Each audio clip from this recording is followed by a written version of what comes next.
Hi everyone, and welcome to another episode of Let's Talk Risk with Dr. Naveen Agarwal. Each week, we talk about a topic related to risk management of medical devices in a very casual and informal way. This is not a webinar or lecture. Rather, our goal is to talk about key topics and challenges in a very informal way and share best practices.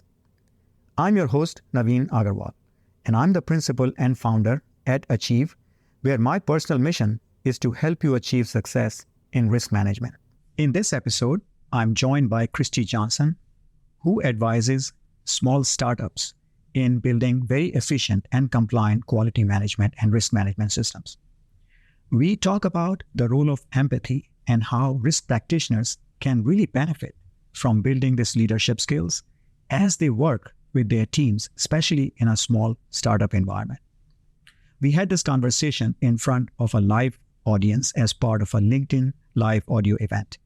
You're about to hear a recording of our conversation. So sit back, relax, and enjoy the show. First, why don't you introduce yourself to our audience today?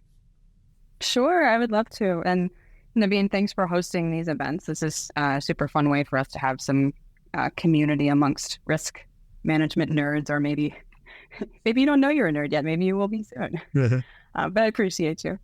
So I am a mechanical engineer, worked for some big companies, GE and Hologic, spent some time at a kind of mid-stage startup company, med device company, where I got my bootstrap education in all things product development and quality. And then in 2016, my first daughter was born, and I was driving an hour each way to work, pumping in the car and only seeing her the hour before bedtime, and just decided, this isn't living. I'm not a tree. I can make a change. So that's when I started my company, helping small startups and entrepreneurs in the medical device space establish quality management systems, build risk management files. And really, it's turned into now I've merged my company into. I met someone who was in a similar space, and we merged into the company he founded called Product. So that's kind of how I got there. Risk management is kind of my sweet spot. It's like the thing that gets me up in the morning, gets me super excited. Oh, that's really awesome. So you have actually seen both worlds. You have seen a big company environment and you've seen a small company environment. How was that transition for you? Can you say a little bit more about that? And what were some of your initial struggles? So the big company was much more siloed. It was, for me, I'm such a big picture thinker, which is, I think, why I love risk management so much. So for me, going from the big company where you live in one super narrow, small lane. Maybe you own a part or a couple of parts or processes, but you're exposed to the big picture of the use of the device or the product, whatever it is. And moving to the small company where I got to touch really everything and kind of get my hands and understanding around the system in general and all the interactions between all the different processes and parts and the clinical use. That was really the most exciting thing for me. And as soon as I went with a small company, I realized I will never look back at the big companies. It's just a better fit for me. Oh, I see. So you were naturally kind of excited about those things, but was there something during the transition that you personally found challenging to adjust to? Transitioning to the small company, probably the speed that you have to learn new things and be able to just pick something new up, own it and implement it. That was challenging at first. I remember thinking, I just did in a week what would have taken me 2 months at my old company. So that definitely the speed and the expectations to pick up something new and run with it. That was for sure a challenge. It's also exciting. Yeah. Well, you cannot hide behind paperwork anymore, right? You can't. Right? Yeah. You can't. So you have to produce results. So Christie, I know one of the things that you mentioned when we just were talking a little bit before going live was during your training, now that when you engage with people and help them really understand quality and regulatory and risk management, you have an interesting way of starting that. Can you share a little bit more about what your approach is and why you decided to take that approach? Right, sure. So, I mean, I get giddy when I talk about risk management. Even like my 4 and 7-year-olds ask me, like if I'm standing on the kitchen counter to reach something high. I mean, my 7-year-old will even say to me something like, "Mom, have you considered the severity of the harm of that fall?" Like, they're ridiculous. You can I can't turn it off. Like, I love it. It's like risk management to me. My husband's like, "You have a sickness," and he's right. Like, it's delicious. I love it. I love it. But not everybody thinks so. Not everyone shares that enthusiasm, and for good reason. Like, it's dry and repetitive, and it takes time and resources, which means money. And you don't get a prototype when you're done with it. You can hold in your hands and go show investors. Lots of other perfectly rational reasons that people roll their eyes when they think about risk management. It makes total sense. So when I start training a new team, normally, think about the scope of my teams. They're probably, my smallest team is 1 person, I guess, plus his daughter, 2 people. And the biggest team I help, maybe 20, 25 people, but these are small. These are most of them are under 10 people. They're small teams. Many of them don't have a background in risk management. A lot of them don't have a background in medical device development. It's a lot of, like, imagine 2 PhDs out of MIT with a cool idea and a really good idea. And they're like, we're going to make this into a product. And so they have, a team of 5, maybe, mostly scientists. And we sit down, and the very first thing I like to do when I'm doing risk management training is ask people to say out loud why they don't want to be there. Nice. So it's literally making them say out loud, I'm like, I know you're thinking, like, here's some ideas. Somebody's thinking, I don't have time for this. Raise your hand. Somebody's here thinking, this is quality's job. Why am I here? I don't have time for this. I don't have, we already did our FMEA. That's my favorite one. We already did the FMEA. Why am I here? My team won't change their ways. Why are we here? So I think there's value. It's very interesting. And the fact that you can get people to open up, isn't that an exercise in developing empathy, right? I think we're going to talk about empathy, what it is. It's not just a, touchy-feely thing. It's about really caring for people. So I'm curious, why did you decide to take this approach in your training? What prompted you? So one thing you'll learn about us if you work with us at Product is that we take sort of an abnormal approach to our advisory services. We openly share our stories and our scars, and some of this learning is just school of hard knocks. I've done it wrong. I've tried to teach risk management wrong so many times where, I go in, I'll conduct training, I'll put in place SOPs and work instructions and help coach someone. And then 3 months later, I come and check in and it hasn't been touched and no one's talking about it. And, people are on their phones during training or they're not really, like, I've just done it wrong. I've seen it go wrong and just go over people's heads so many times that I had to get creative. I see. With how we do things. So what's interesting to note here is that you kind of reflected on that and you just didn't say, hey guys, I'm here to train, you must do this because this is important. You took the other approach. You tried to ask the question, why is it that these folks are not interested? And let's learn from it. I think that shows a little bit of courage and vulnerability. That's what I'm trying to say. And I'm very curious to really learn from you. How did you get to that point? Because in our professional environment, this is just me kind of going out on, in my opinion, world, that we are very hesitant to show our vulnerabilities. Our culture is not very supportive of that. So how is it that it happened to you, and what prompted you to take that step? I don't think business relationships necessarily have to be all that different from how we conduct ourselves with our non-business relationships, right? Everyone has aspirations and desires and hopes and fears and experiences in their professional and personal lives. And those are things that impact us in our professional life, whether we like it or not. Mm-hmm. And I think it's like, think about it like a friend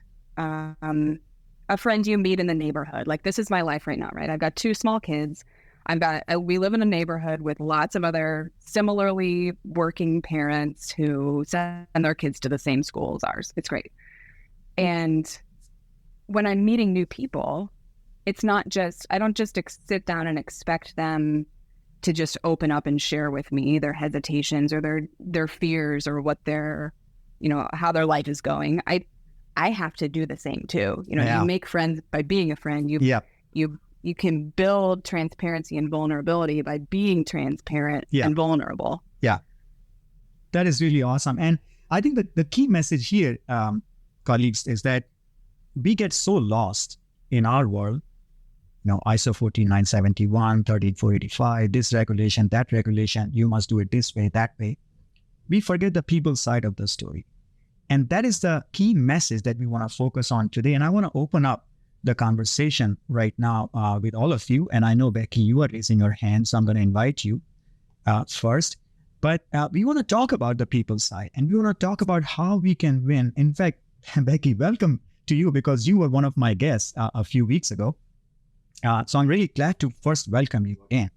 And it is during our conversation, I remember we were talking about winning the hearts and minds first. So that's what we want to focus on today. Becky, please share what you have in mind.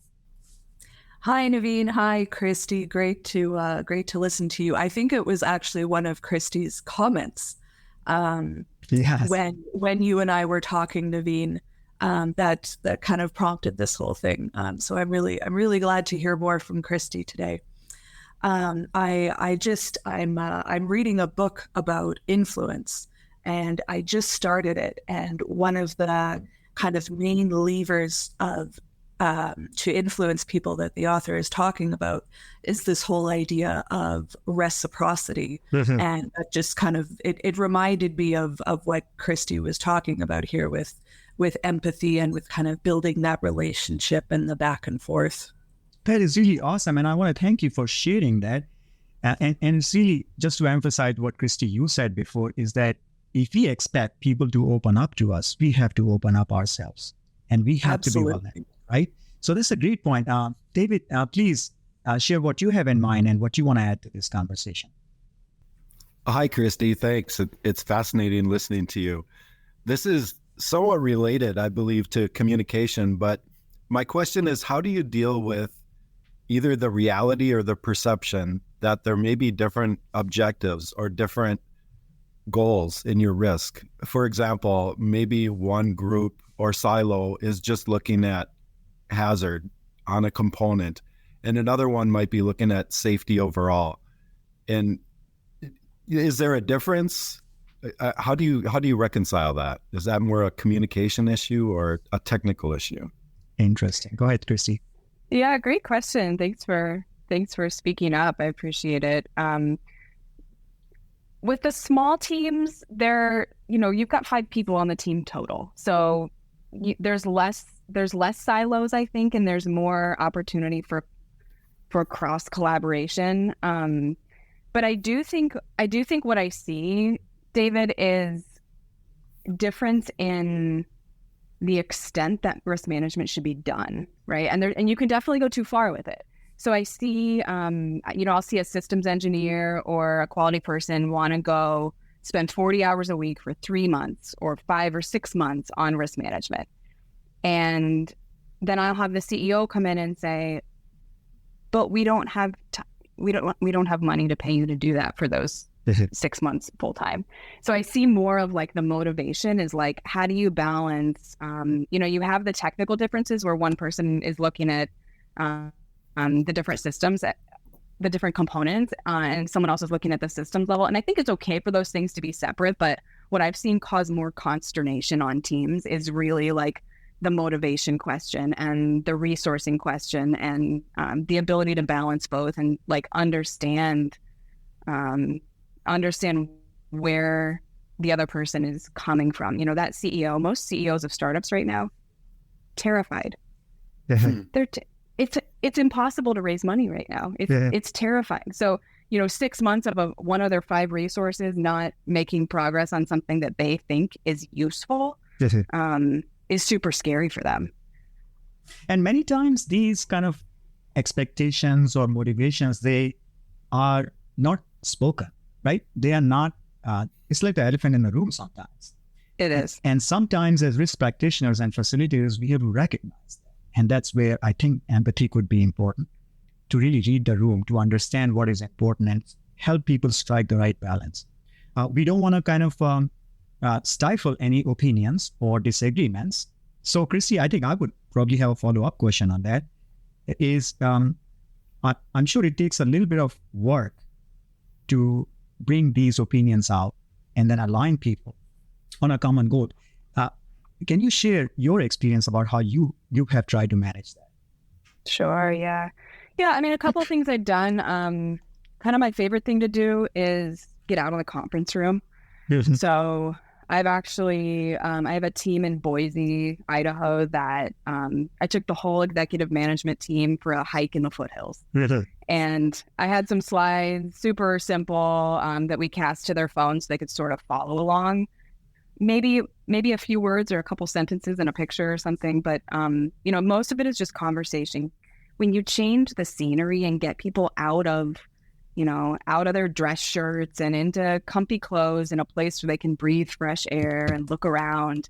And it really helps them just connect with other people and disarm in a way where it doesn't seem like you're the CEO and I'm, you know, the scientist or the engineer and I should have some kind of innate fear. It's also a little bit of coaching on the executive team to make themselves approachable and encourage curiosity and the question asking. Like, I want you to ask me. I want you to challenge me. I want you to ask me questions. And I will show you over time that I'm not going to bite your head off when you do that. And bring such kind of a people element and team element in it. So, guys, this is very fascinating conversation. I invite you to participate.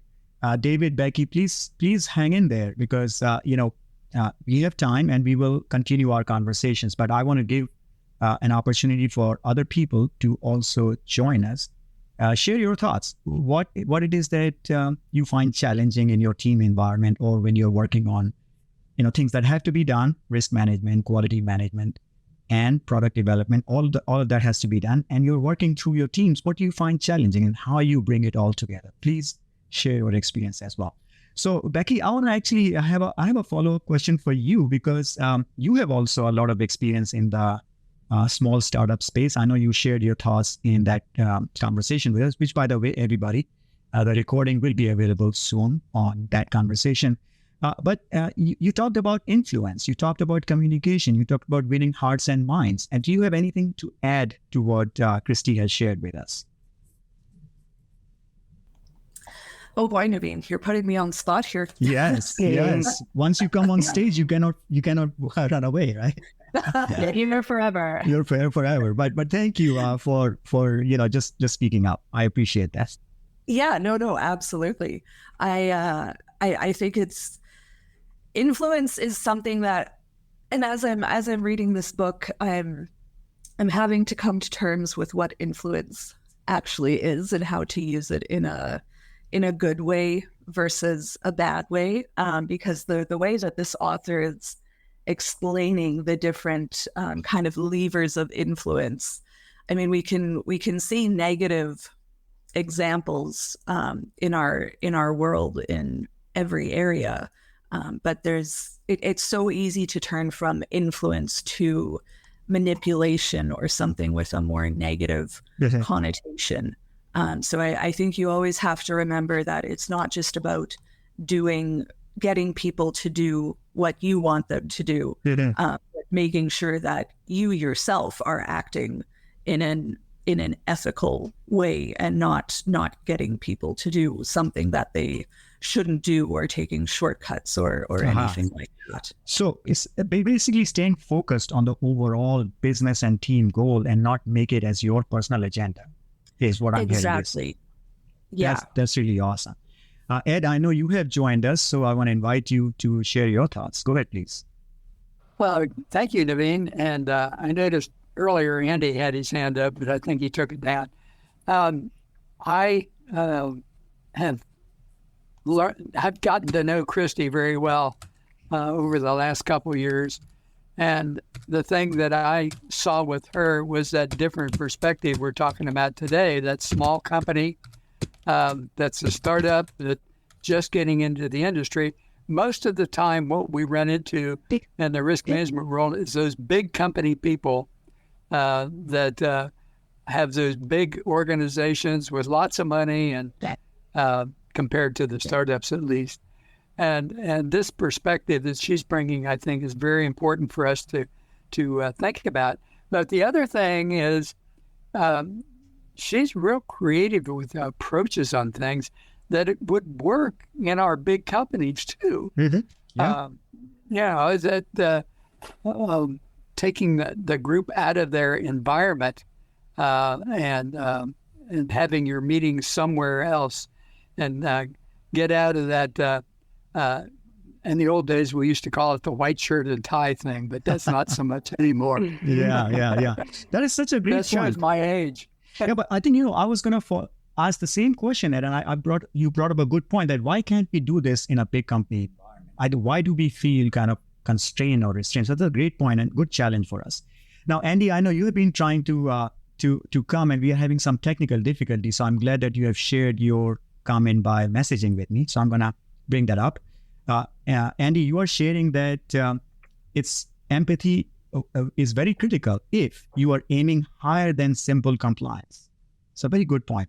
As safety critical engineers, we need to be more mindful of the purpose of functional safety as far more than a checklist, because we are making judgments. I think we are making, at the end of the day, judgments and trade-offs about design decisions, about what would be safe and still be practical. Right? We are making and it's a judgment. So that's a great point, that striving just beyond compliance is where empathy can actually help you, because that brings the best out of people. So, Christie, do you have anything to share on that point? Does that make sense to you?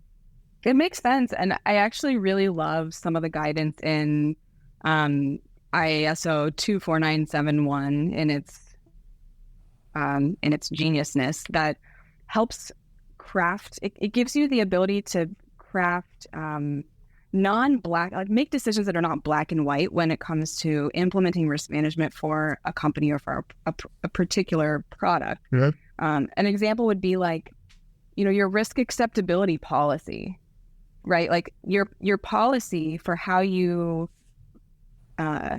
scope the risk management activities and what your acceptability is for individual risks and for risk overall.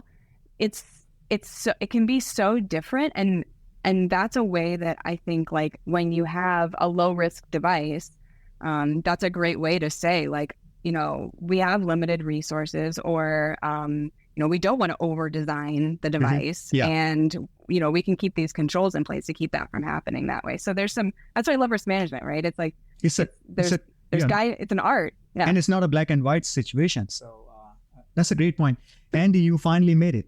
You made it. I invite you to unmute your mic and share what you have in mind and how you came up with that thought that is pretty relevant, I think, for this discussion. I don't know what the problem was about you. Yeah, I have to say you phrased it perfectly. That's exactly what I meant to say. It's just from experience, really. I think if you're given a checklist, it's very easy to follow the checklist. It's the same as if you're given some direction, then your first impulse is to follow the direction and not employ any sort of higher brain function to try and understand, to try and disassemble, decompose what you're trying to achieve.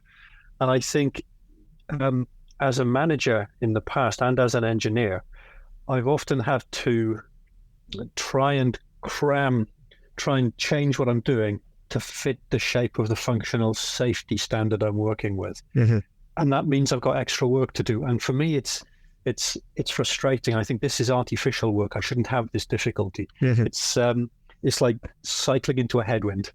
And I think it's so frustrating. I don't mind cycling in the rain, that's fine, but cycling into a headwind just I don't know, presses my buttons.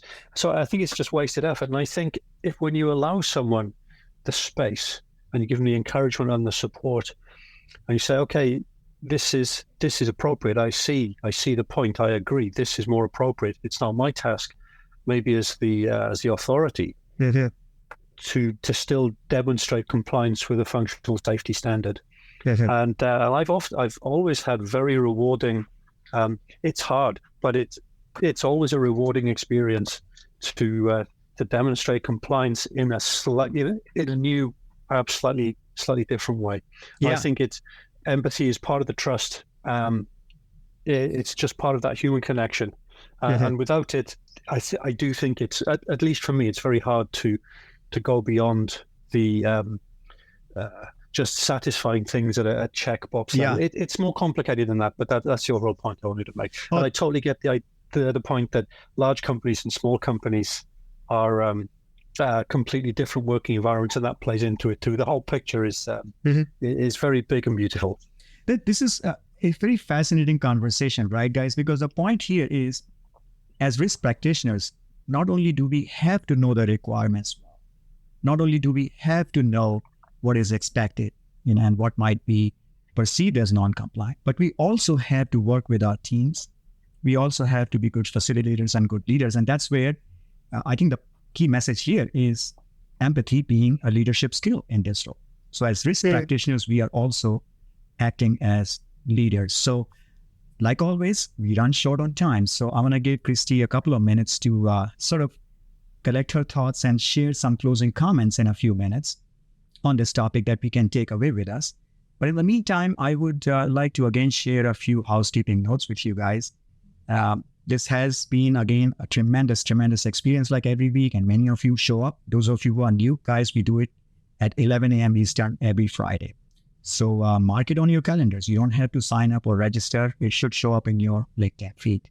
And if you miss this, you can find recordings on our Let's Talk Risk newsletter. I invite you to sign up. You will find the link in the event section, event announcement. The first comment has the link. You can sign up. And right now, guys, I'm celebrating our success for over the 5 months or so. And I'm actually offering you free 30-day trial period to access my premium content that I'm developing over time to help our colleagues. So take a look at that. Finally, what I want to say to you is be a part of it. Become a part of it by expressing your opinions like many of you have done today. And if you have something to share, something interesting to share, please raise your hand and get in touch with me. Love to have you as a guest on this program. No preparation needed. You don't have to make any slides, anything like that. So it's easy, simple, and completely stress-free. With that, Christie, I want to invite you to share any closing comments you have that we can take away from this discussion today. Sure. Yeah. One of the sayings we use at Product is doing big things requires doing human things. And we find that kind of filters through all of the advisory work we do and partnering with our teams to help them. So I would love to hear from anyone else. If we don't have time for you to pop on stage, shoot me a LinkedIn message. Tell me some strategies that you use to kind of break through the barrier to risk management and quality management system adoption. What are some creative approaches you've taken? If you work at a small company at some point, you've probably felt like you're alone on an island yelling and no one's listening. I've been there. I get that. Tell me about it. Send me a message. Let's talk it through. Let's help each other and help build this community some more. That's awesome, Christie. Thank you again. And guys, this is another key message to sort of highlight here.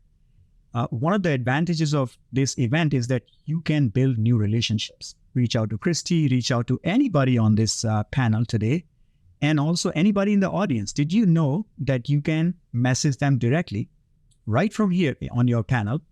Don't spam them, introduce yourself professionally and get in touch, because what we are also trying to do, as Christie said, build a community, and community happens only when people reach out to each other. So I invite you to take advantage of this and make new connections. There are many people in the audience I know personally who have enormous expertise in risk management, enormous knowledge, just check in with them. Introduce yourself. I'm sure they'll be very happy to connect. Just please don't spam, okay? Otherwise, I'll get in trouble. With that, yes, exactly. Don't spam anybody. Be professional and kind, but you have an opportunity to build new relationships. Christie, thank you so much for coming on and sharing your experience and insights in such an open way. I loved it. I love the way you have shared your experience.